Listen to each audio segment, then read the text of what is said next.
واعبدوا الله ولا تشركوا به شيئا.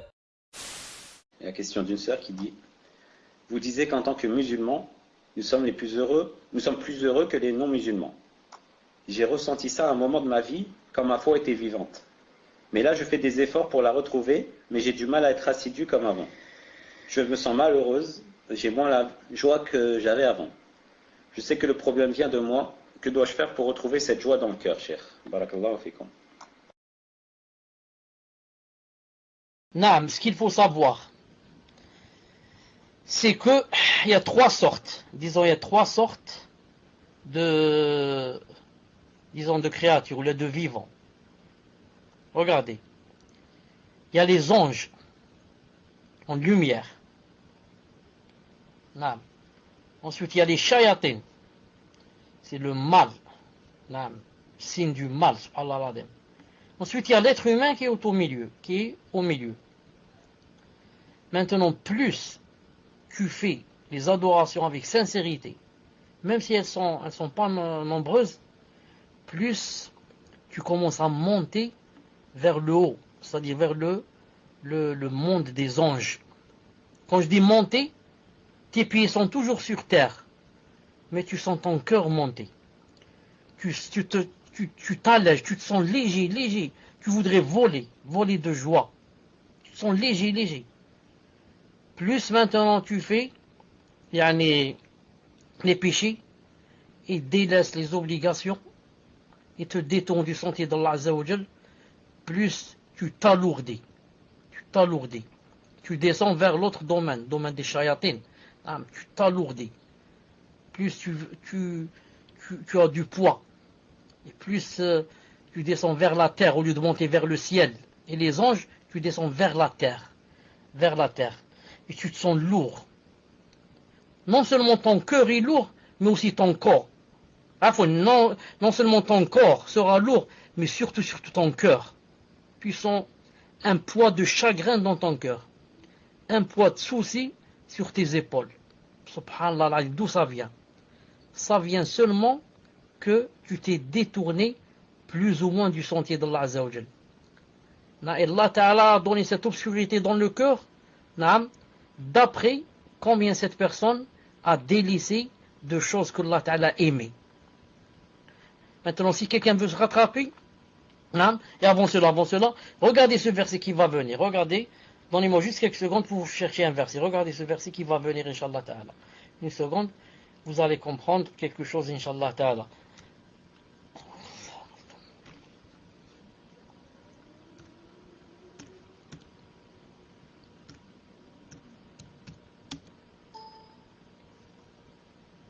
Regardez ce verset. التوبة 38 يا أيها الذين آمنوا ما لكم إذا قيل لكم انفروا في سبيل الله إذ ثاقلتم إلى الأرض أرضيتم بالحياة الدنيا من الآخرة فما متاع الحياة الدنيا في الآخرة إلا قليل. الله أكبر. Regardez ce verset, Allah Ibarak, regardez. En français. Ô vous qui croyez, qu'avez-vous? Lorsqu'on vous a dit, élancez-vous dans le sentier d'Allah, allez faire le djihad, vous vous êtes appesantis sur la terre. La vie présente vous agrée-t-elle plus que l'au-delà? Or, la jouissance de la vie présente ne sera que peu de choses comparée à l'au-delà. C'est quoi ici ce que je veux dire, moi? Qu'est-ce qui se passe quand on vous a dit, faites ce que Allah Ta'ala aime? Ici, c'est, élancez-vous dans le sentier d'Allah, faites le djihad. Adorez Allah Ta'ala. Montez vers les cieux en l'adorant. Qu'est-ce que vous avez? Vous avez fait le contraire. Vous vous êtes appesantis sur la terre. Subhanallah, vous descendez vers le bas au lieu de monter vers le haut. Vous descendez vers la terre et maintenant vous avez un poids qui pèse. Vous êtes appesantis sur la terre. Plus tu fais des péchés, plus tu te sens lourd. Et ton cœur devient lourd et tu descends vers la terre. Tu ne peux plus décoller un peu vers le haut. Et plus tu adores Allah subhanahu wa ta'ala, plus tu es sincère, plus tu te sens léger. Tu veux voler, comme une plume. Tu te sens léger, tu aimes sourire à tout le monde, tu voudrais aider tout le monde, tu voudrais donner tout ton argent si c'était possible, tu voudrais ne pas t'arrêter de faire le bien, ne pas t'arrêter de jeûner, de prier de deux. Et comme ça. Le prophète sallallahu alayhi wa sallam a dit dans un hadith Hassan, Cheikh Al-Albani rahimahullah avait dit Da'if, ensuite est revenu, a dit Hassan.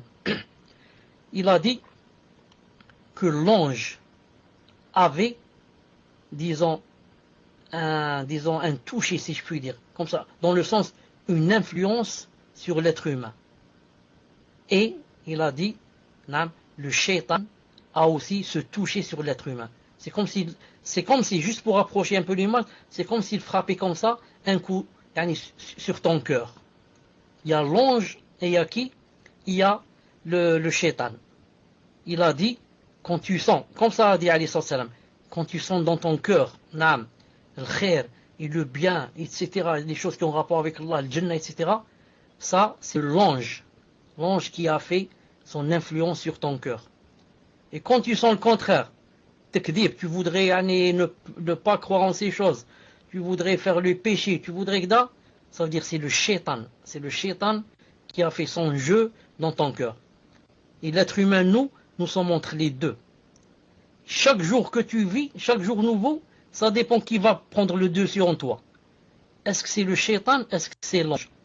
Si c'est l'ange qui prend le dessus, car tu t'es réveillé avec le dhikr, tu as commencé par la salat, ensuite peut-être tu as lu du Coran, ce jour-là peut-être tu as jeûné, peut-être tu vas faire de moment, tu vas aller rendre visite aux malades, cela, ce jour-là ce sera l'ange qui aura le dessus sur toi et qui influera sur ton cœur.